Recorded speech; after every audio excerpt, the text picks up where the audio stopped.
Okay. All right. What's up, everyone? Thank you so much for joining us.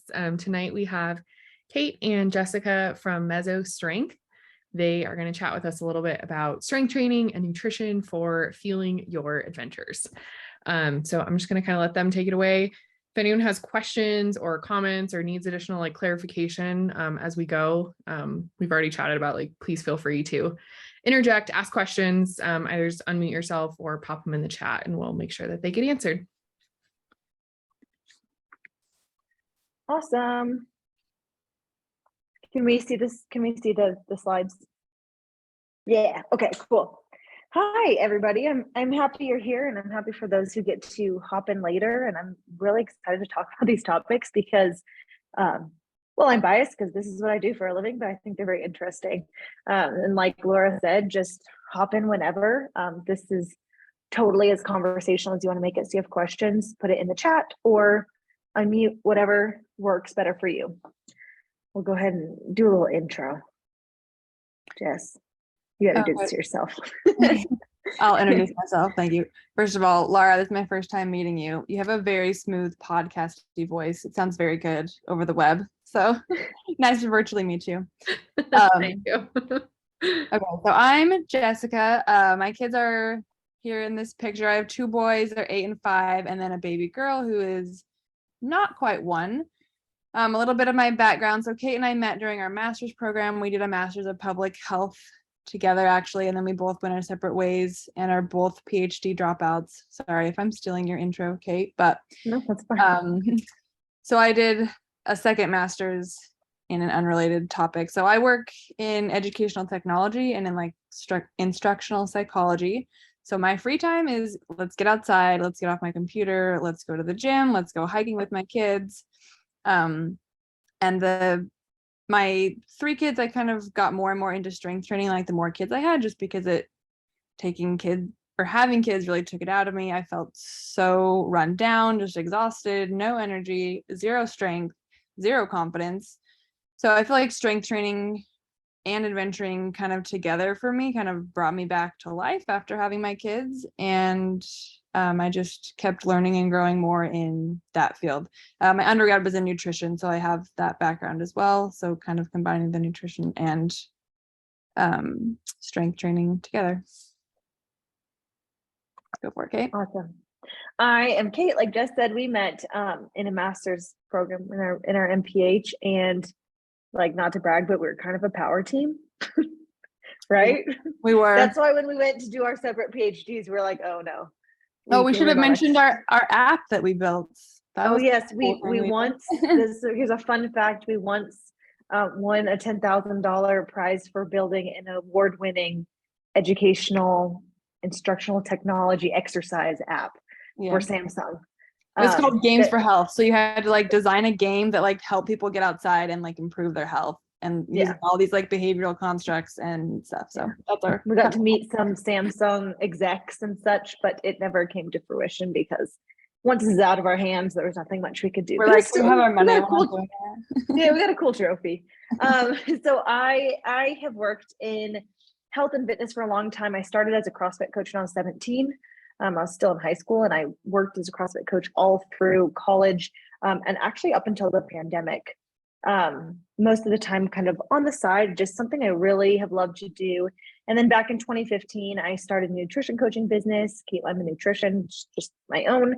Now I have a team of coaches that we all work together. So I kind of started working in fitness, but now primarily work in nutrition. It's something I love so much, and nutrition education is I don't know, it sounds cheesy, my passion, but it's there's literally nothing I like to talk about more. I grew up in a very outdoorsy, adventure family.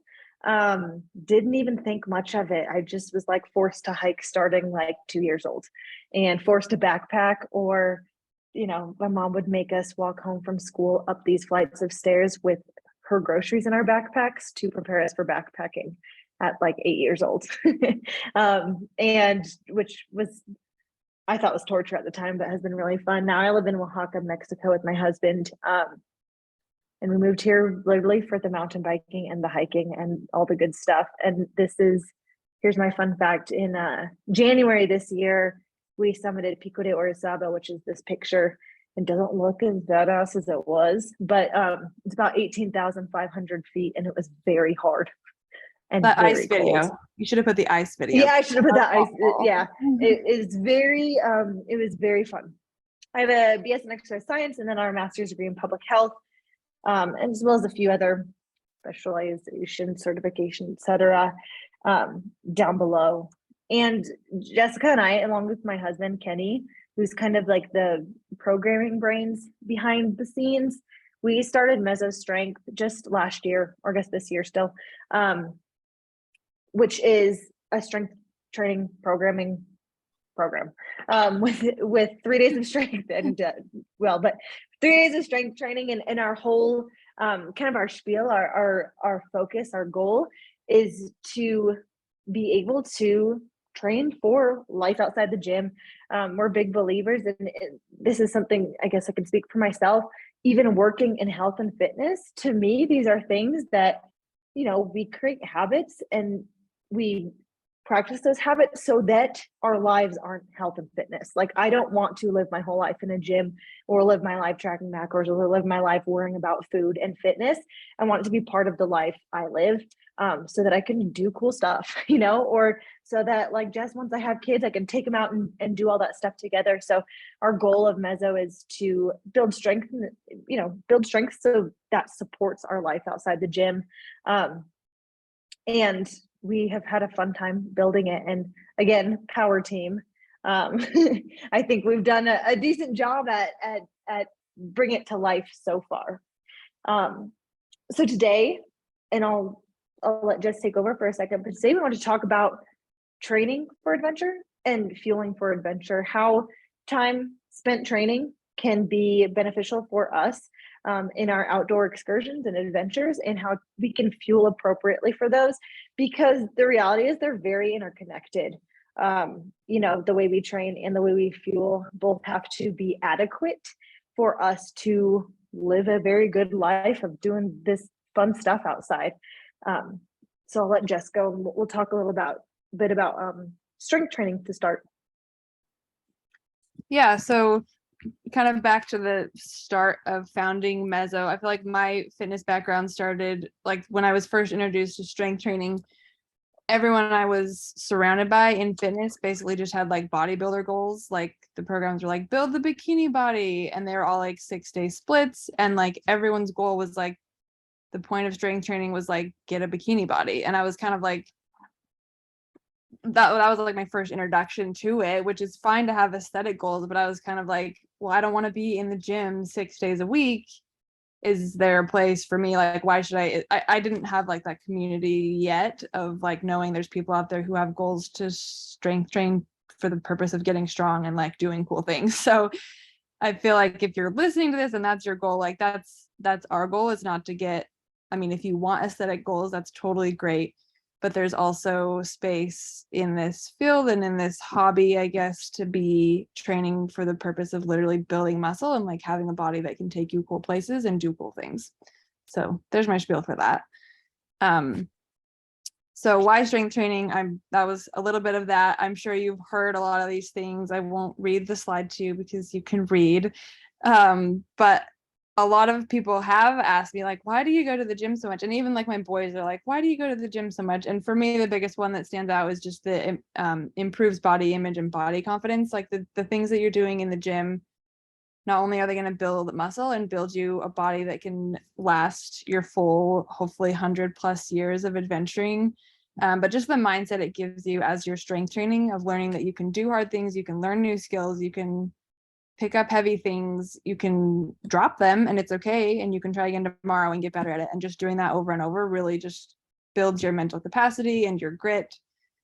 And obviously you can go to the next slide unless you have something to add there, Kate. Nope.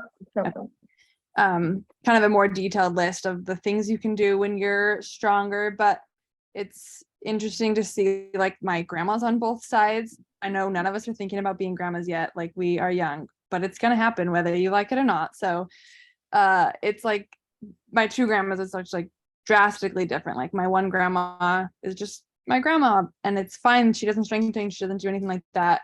compared to my other grandma who like gets out and plays pickleball and she runs and she's been lifting her whole life. And it's like her quality of life is just drastically different. Like if I'm going to age, we're all going to age. I would rather have my autonomy and be able to do things with my body. I don't want to get old and just sit in a chair. And I would assume, since this is a group of adventurers, that you are all in the same boat. So it's kind of hard to have that long-term perspective now when we're so young, but it really, I mean, 3 kids in, and I feel like I already see a difference compared to my friends who are also 3 kids in who don't strength train. They literally lose range of motion so fast, and it's just it's hard to keep the long term in mind, but strong people just have a better, I mean, it says right there, like, retain autonomy as you age, your body image is better. And then translating that over to your outdoor pursuits. So this weekend we're in St. George with my family and kids, and it's I mean, I had a baby less than a year ago. Yeah, less than a year ago.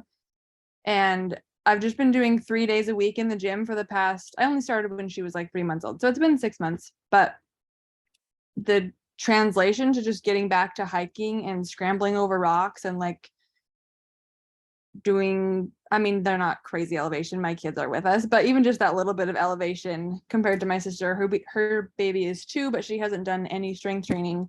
And it just was not as fun for her. Like, she doesn't have that mobility. She doesn't have the range of motion. And I'm not saying this, it's not a competition, but it's just fun to see it paying off. Like, it's just literally 3 days a week that I've been going to the gym, and it has exponential. I'm having the most fun with my kids. Like, I am chasing them. We're playing tag, we're playing football, we're jumping up the rocks, we're jumping up and down. And just to have that translate has made it be like, hey, this was worth it to take my 3 days off in the gym and see it translate. Yeah. And when we made the list, we're like, man, it's so boring, because you hear benefits and you're like, I know, like, we kind of know, but bone like just density, said, like, being old, I'm like, I don't want to think about being old. I want to think about autonomy to like use the restroom on my own when I'm 90, but it matters. And the way we can think of it translating over to what we're doing right now, I feel like is so much more relevant. So I was able to ask if you guys had questions in back of the pack, and there were a lot of questions about hybrid training. And this is kind of what I wanted to focus on a little bit more in this short period, because it is, gosh, isn't it the most annoying thing to hear it depends as the answer? Like, nothing's more annoying than that. But it's also, it depends, right? It all depends on what we're doing as individuals and what our goals are and everything we have going on specifically. And when it comes to hybrid, whether it's endurance training for running ultramarathons plus strength training, or multi-sport training plus maybe some time in the gym that supports that, I think we have to remember that the most important thing is, are we prioritizing recovery over everything? So while it depends in a lot of ways, the main thing we can think about, the primary thing we can think about is, am I prioritizing recovery over everything? Because if we train in a way that we cannot recover from, whether that's outdoor, in the gym, in sport, etc., it doesn't matter, right? If we can't recover from our load, the timing, the 2-a-days, the way we do splits, how often we're in the gym, nothing matters. We have to do the amount we can feasibly recover from. And as someone who does not hold myself to, I'm just a gym athlete or whatever, I like to mountain bike, I like to trail run, I like to rock climb, I like to be in the gym, etc. It's really hard. It's really hard because we want to do all of the things.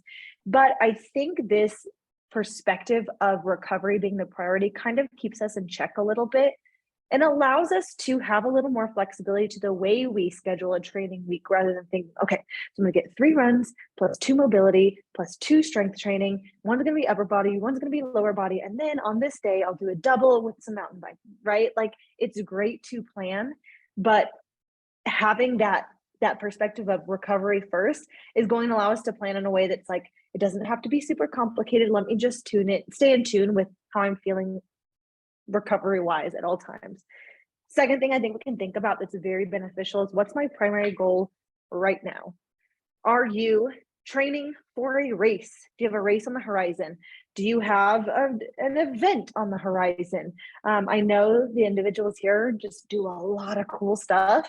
So it's, do you have something competitive or a big venture that you're working towards? Or are you kind of in this like off season where you're just having fun? Like, I want to move outside to have fun with it. Knowing our primary goal, I think, really helps us hone in on what should we be doing right now? What is relevant right now?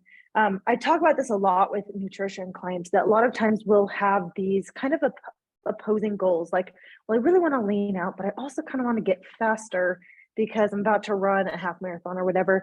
And when we have these opposing goals, it doesn't mean we can't improve in both ways. But when we're focusing on both at the same time, they keep pulling us in different directions. And when that happens, we just stay stationary in the middle. We go nowhere. And it's really frustrating to feel like we're spinning our wheels. So knowing what our primary goal is in the moment can help give us some direction for what the priority can be for us. And that allows us to take this periodized approach to our training, to incorporate seasons into our training. Like, any professional team is going to have an off season. Doesn't matter what sport they practice, they are going to have an off season. They're going to have a training season. They're probably going to have a more competitive season. And this act of periodizing our training, even though we're not competitive athletes, or at least I'm not, I don't know, there might be someone here, allows us to do more. It allows us to work towards the goals we have in this current season, and work towards them without contributing to like burnout and injury, which is, if we think about it long term, it's hard to put the long term lenses on, but there's nothing worse than that, right? Because then we're all of a sudden doing nothing. So a big way I think we can navigate these seasons of training is creating season appropriate minimums. Like, what in the context of strength training, what is the minimum I should be doing right now to support my season of goals or my priority goals right now? You might be training for an ultra marathon right now. Mileage is going to probably be the most important time on your feet. Can there be 2 30-minute strength days that focus on one compound lift and maybe a few accessory lifts that help support you in that training of mileage? Maybe this season is, I just want to have fun. So can the minimum be, again, I would think maybe 2 strength days where you do something that's enjoyable to you, but that is helping you stay injury free, stay strong to support your fun adventures all week. Are you in an off season of not competing or not really being out doing these big ascents or trips or whatever right now? Maybe the minimum for strength is a lot higher. Maybe it's 3 full days a week, knowing that this is going to be the most supportive thing for you long term in this season. And instead of doing all the things all the time, we just can bring a little balance to each season in a way that's appropriate for us in the moment. And I want to say that, like, we can kind of do all the things anyway, just all the things are going to look different season to season.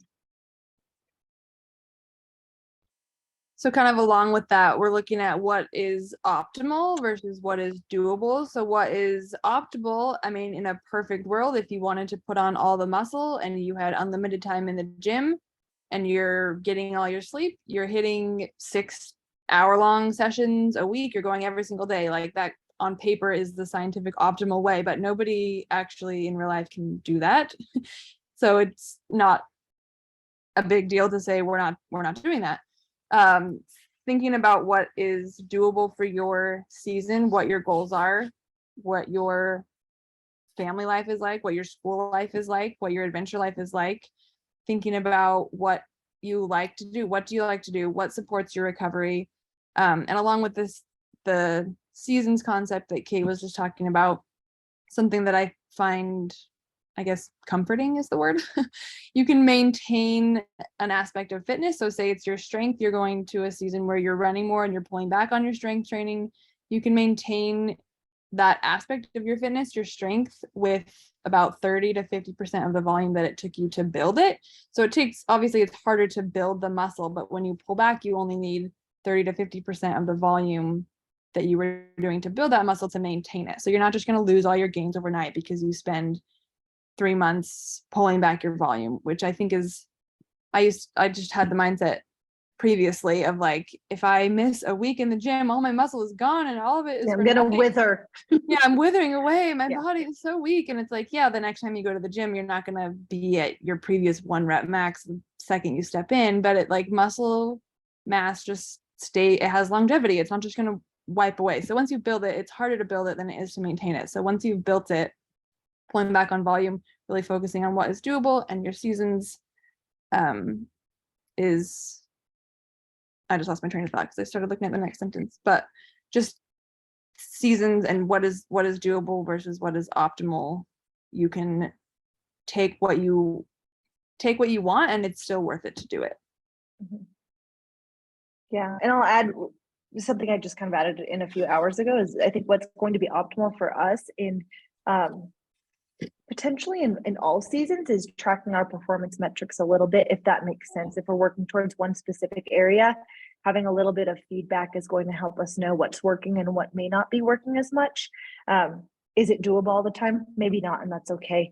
But it's going to help us bring a little bit of structure into a season that may not have a lot of structure, or may look a little more frantic than other seasons. So we just wanted to give you guys some concrete takeaways. I don't know all of your history with strength training or your experience, but focusing on the basics, like if you do nothing else from listening to this, try to add 1 to 2 strength sessions a week, and even that is enough to help you build muscle. So if you have a session, you can pick, your basic movements of a squat, hinge, push, or pull.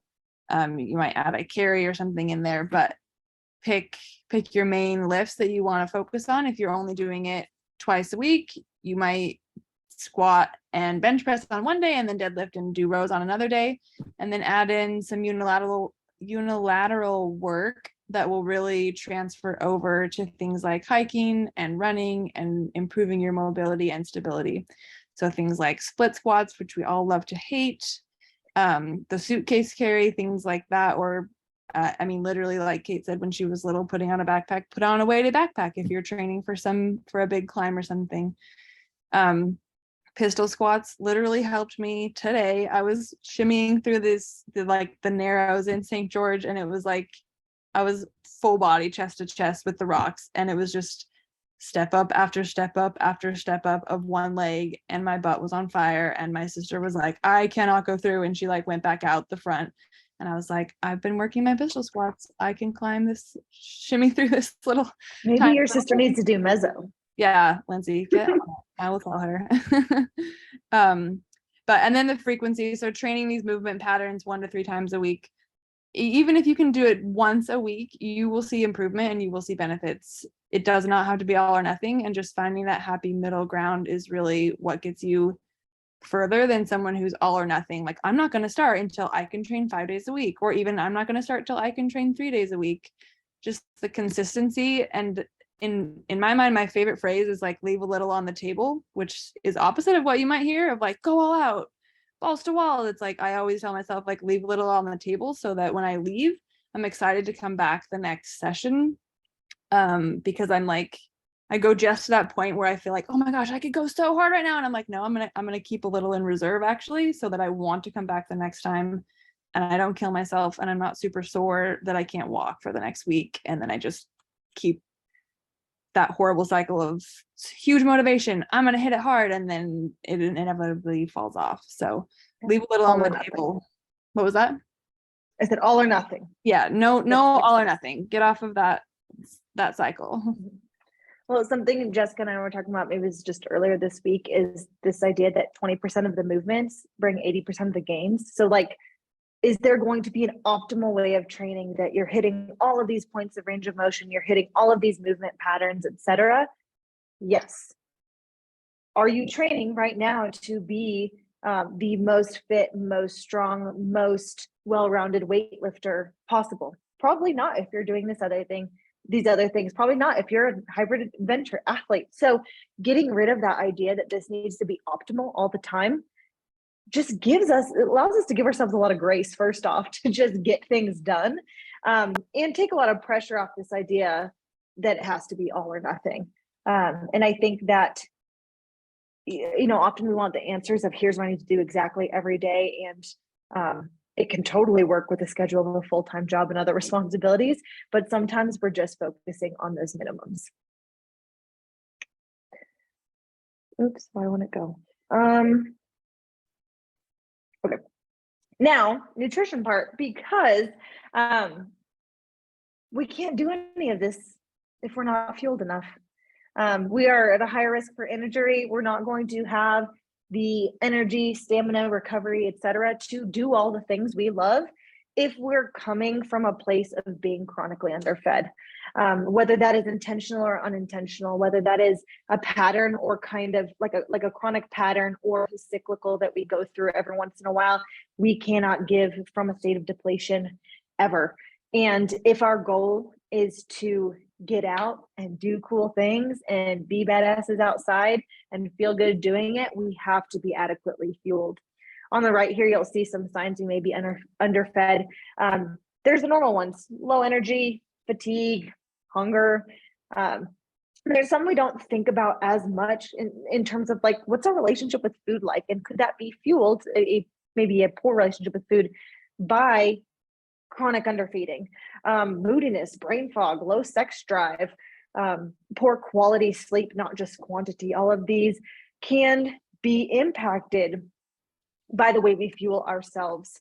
So I want us to take a look today at what adequate fueling looks like, with the goal of having some ideas in mind for how we can incorporate eating enough into these very fun lives we live, without it feeling like something that has to be, like we said, all or nothing, with that it feeling like something has to be a full-time job. Like we've talked about with strength training, how can this be supportive to what we like to do rather than being another stressor on our plate? So, I just saw the chat pop up. Okay. How much should you eat daily? Now, this is a very simplified version of us finding our estimated TDEE, which is our total daily energy expenditure. You can just pull out your phone right now and take your body weight in pounds and multiply it by one of these multipliers. 10 to 11 would be someone who's quite sedentary, not really moving a lot. I would venture to say that might not be as applicable to those in this group who are doing any form of regular exercise. The 12, 13, 14 multipliers are for those with pretty average weight. I know that's very vague, but not an exceptionally high or low body fat percentage, moderately active. So maybe you're getting 4 days of moving in a week at moderate intensity, or you aren't having a lot of structured exercise, but you have a pretty active occupation where you're moving a lot. This 15, 16 multiplier would be for someone who's quite active.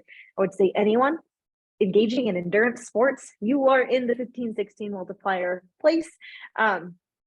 Frequent, intense exercise or a very active lifestyle. I can't give you the exact number.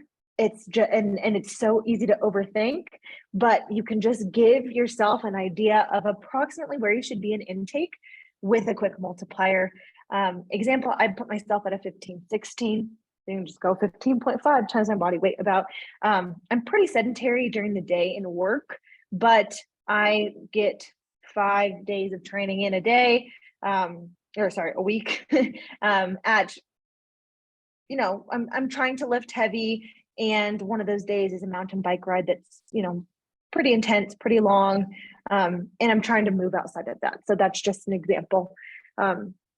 This isn't to say track that number, make sure you hit it, just giving yourself an idea of, hey, what could adequate intake look like for me? Because if we've been thinking, oh, it's 1,700 calories always, and that multiplier gives us 2,200, then we know, maybe I could eat a little bit more. Maybe if I don't identify with this list of big time signs I'm underfed, maybe I can pay attention to some little things and see if there is any indication that maybe I could eat a little bit more and feel good doing so.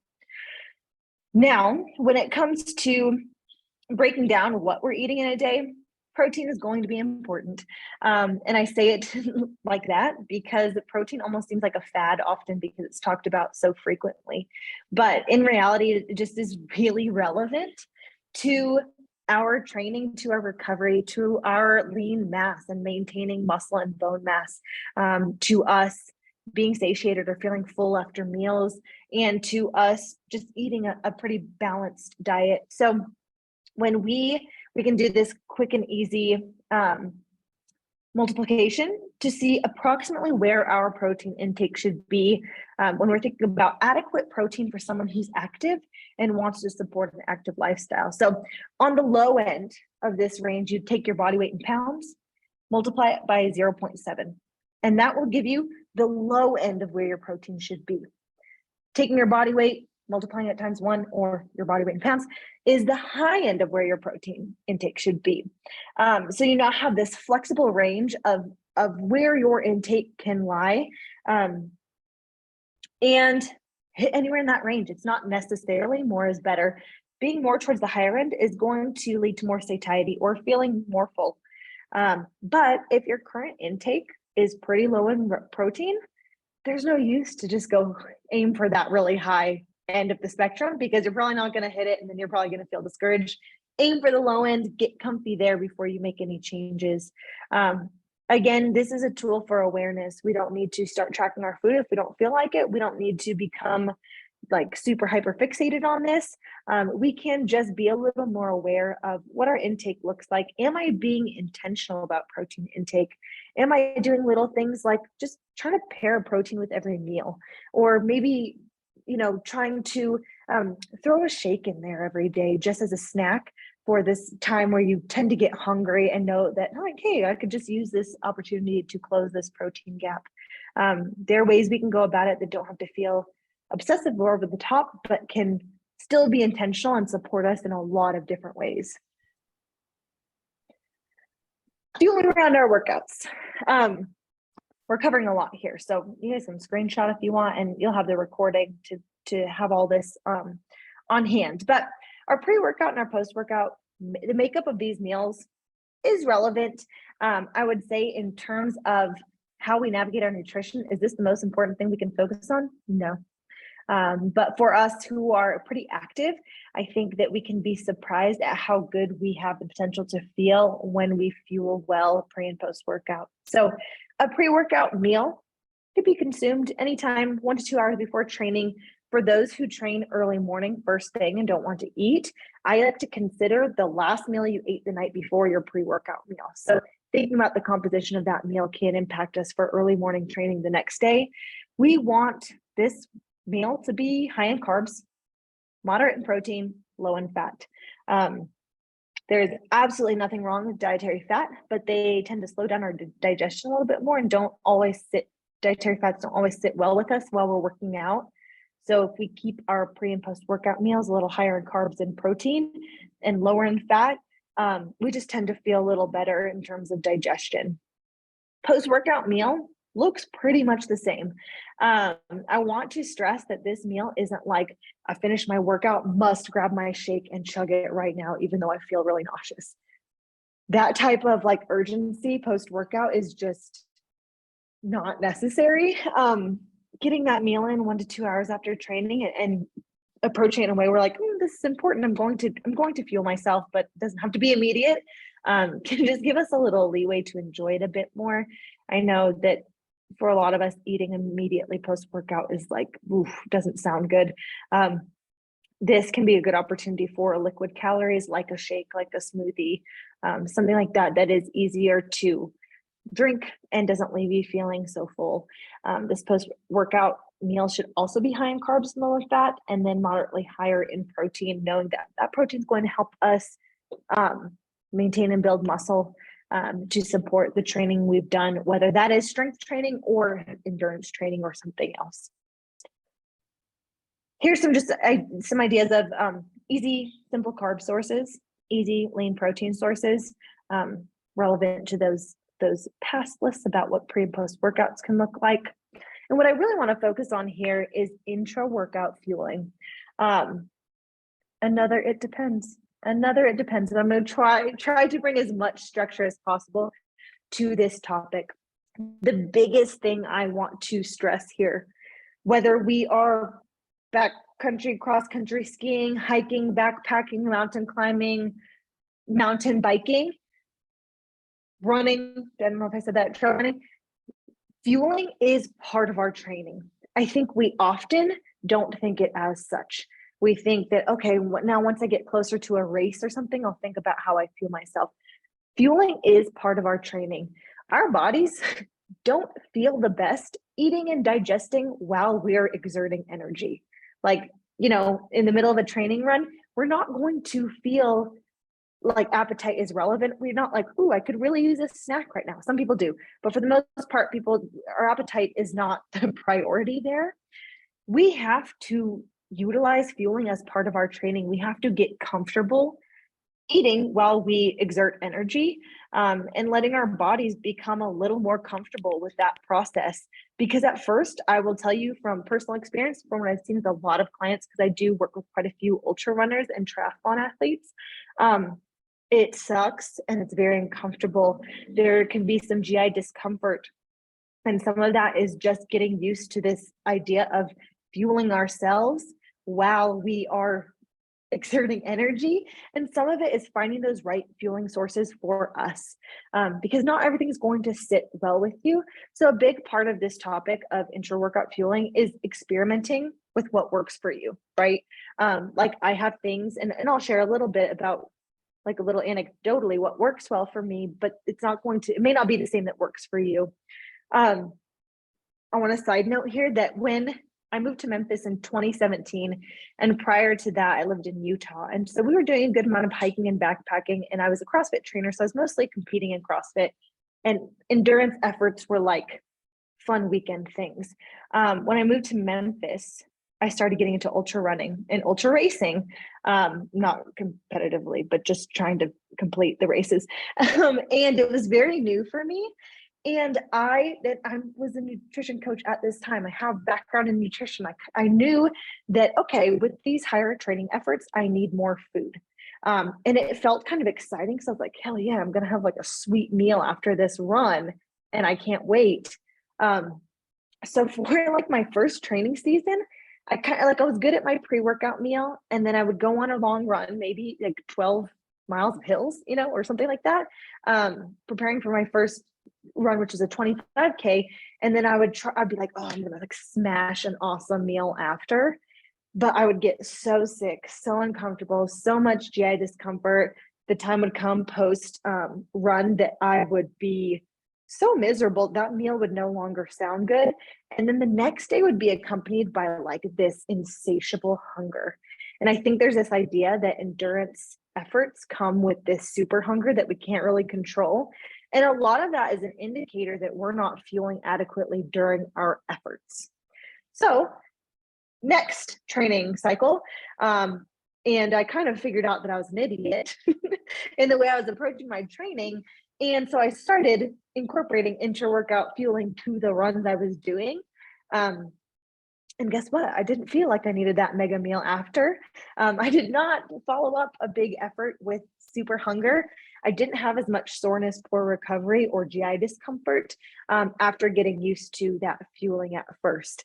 So again, that's anecdotal, but I also know that applies to a lot of individuals who kind of go through this process of figuring out what fueling looks like for them. And it's like, seems exciting, like, oh, I get to earn this extra food, but we have to be able to take away that mentality that like, this is a transactional, I got to work out for my food thing. And rather it's like, I need to feed myself so I can have the capacity to continue with these long efforts. So some rules of thumb for what this can look like. I would recommend fueling for longer efforts, probably over 60 or 75 minutes. Now, that might not sound like a lot of time, but experiment with it. If you're doing a low-key hike for 60 to 75 minutes, you might not need that fuel. But longer than that, we're generally depleting glycolytic stores and probably need a little more food and hydration just to feel good and recover adequately. And then with those longer efforts, we want to start fueling before depletion. I don't know if you guys have experienced bonking, but it is when we are out of energy and it sucks. And there is no going back from bonking. We've got to address our fuel before we're depleted. So starting fueling before depletion is what I would consider probably the most important part of how we address our intra-workout fuel. 45 minutes in is probably a good place to be for those longer efforts. There are ways that we can calculate estimated needs, whether it's carbs per hour or calories per hour per pound body weight. But taking away some of those complications, I think a really good way that we can approach this strategy of needing to fuel is to give ourselves target calories per hour. And a pretty good place to be for active females, obviously this is general, is 150 to 300 calories per hour. I understand that's a pretty big range, but that range allows us to address different types of intensity with different needs. So I'd say that low end, the 150 calories per hour, would be a shorter effort. Lower intensity, not as technical, not as demanding. That higher end of 250 to 300 calories per hour would be a longer effort, more elevation, more technicality in the trail or whatever you're doing, higher intensity. And giving ourselves wiggle room there allows us to kind of personalize how we address that fueling for different efforts. And it gives us some wiggle room to see, hey, how do we feel? Like when I'm trying to slam 300 calories an hour, I feel like I'm going to puke and die. So that's not working for me.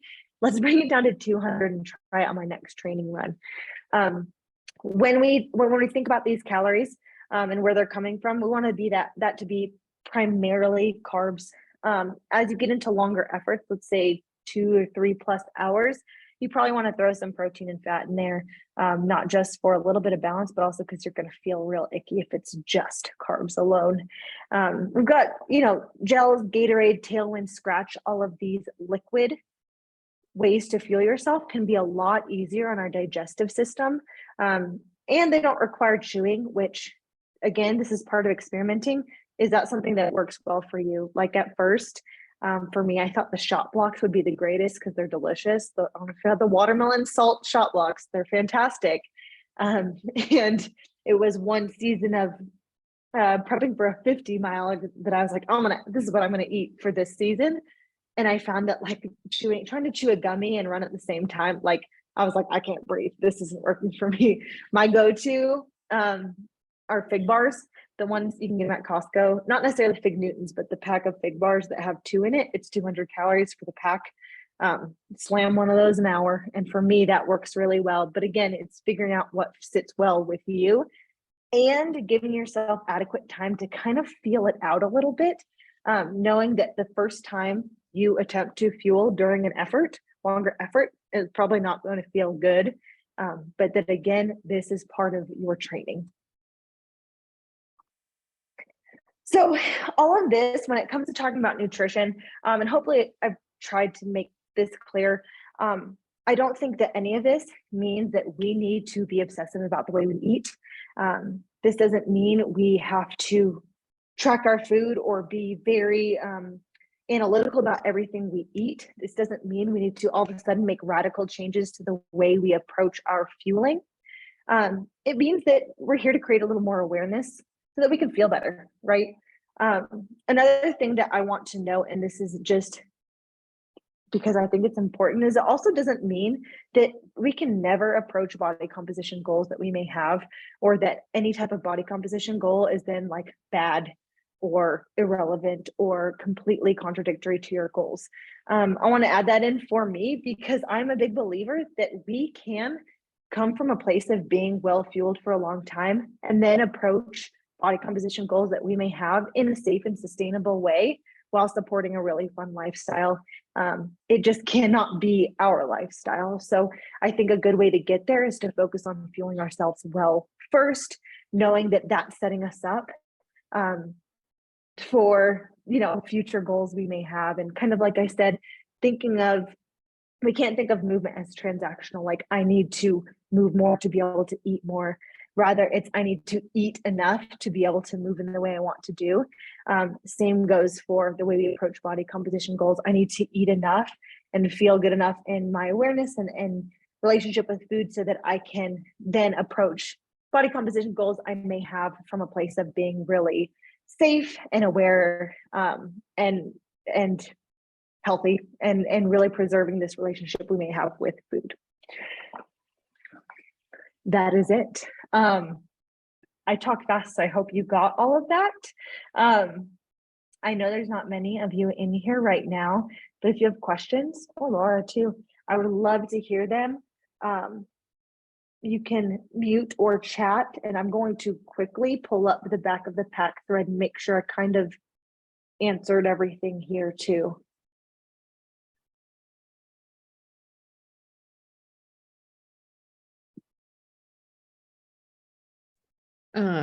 Yeah, if anyone is on, if you want to like throw questions in the chat or just go ahead and unmute yourself. Personally, I just want to say I love the example of like putting recovery at the top and then like building everything around that. I don't know that I've necessarily like heard it that way before, but that is brilliant. And that's kind of how I approach mine. Like my work days are always my rest days, and I just like build everything else around that. Just knowing that like, and if I'm not working, like this last week, I wasn't working at all, nursing wise at least. And so I just, I made sure I had at least like one rest day built in, and then I kind of like work from there. But I really like the way that you like verbalize that and prioritizing that. Yeah, and hopefully that gave a little structure to, I think it was Jenny, and then someone else asked a question about kind of how to do it all. I don't think we can do it all, but I think we can do a hell of a lot of it. And that just comes with prioritizing our recovery first and making sure we're adequately fueled to do that. Another question Danielle had was about being able to eat more on 5 to 10 mile hikes than just small snacks, regarding stomach upset and no appetite. And we kind of touched on that a little bit too. We got to train our bodies to be okay with that. And it might require some experimentation with figuring out what feels good and what settles well for us. I will say regarding no appetite, obviously, the majority of our times we want to honor our hunger and fullness cues, and we want to be very aware of those. I think endurance efforts kind of negate that a little bit in the fact that we may not have appetite, but that does not mean our bodies don't need fuel. So sometimes that might look like pushing past what hunger or lack of hunger is saying at the moment, and knowing that we need that fuel to continue on.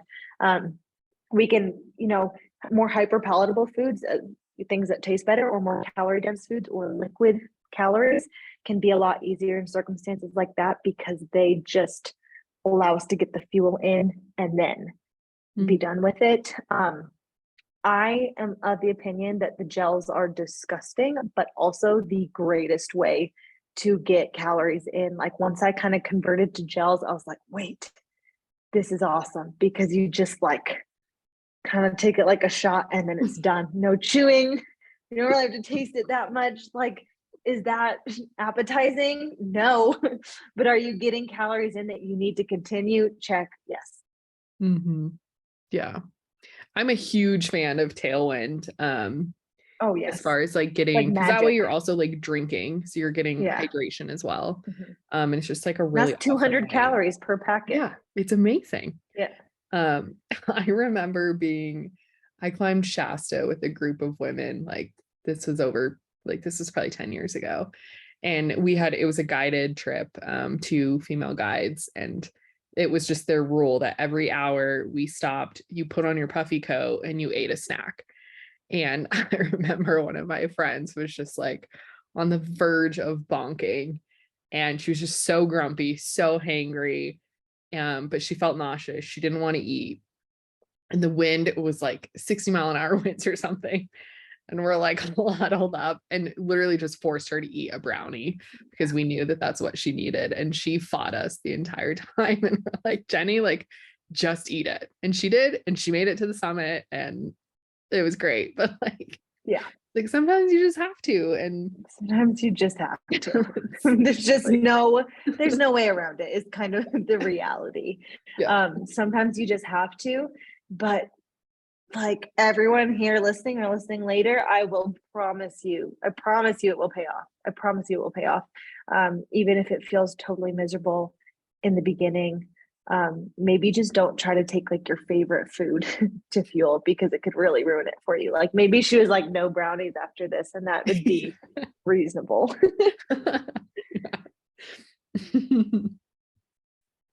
Well, I will also, or maybe Laura, you can do this. I don't know, when you put the recording up, maybe we can have a thread for other questions that happen for people who bring it up. We have a code here for Mezzo for those who want to try it. We're not necessarily here just to pitch Mezzo. It's just, these are topics that we love personally and professionally.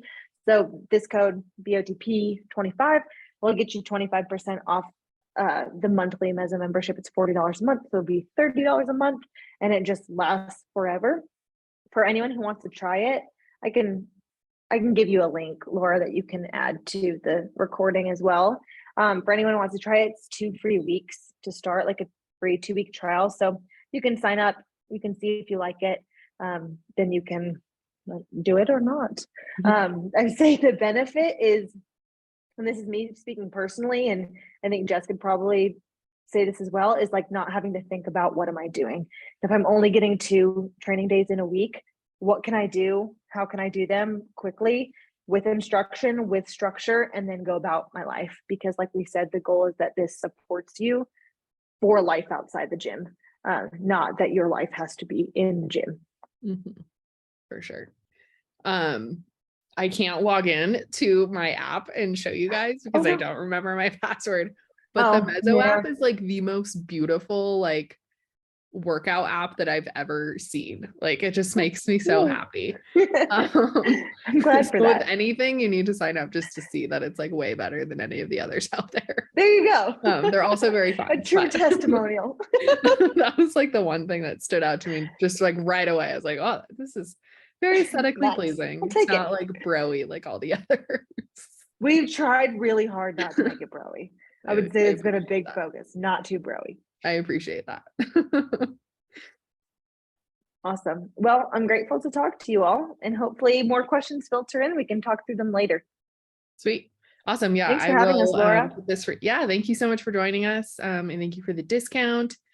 I will put the recording up tonight or tomorrow morning, depending on how quickly dinner goes. And then yeah, we can start a question thread for everyone who watches the replay. So perfect. Awesome. Thanks everyone. Thanks to you guys for being here. Thank you. Talk to you later. Bye.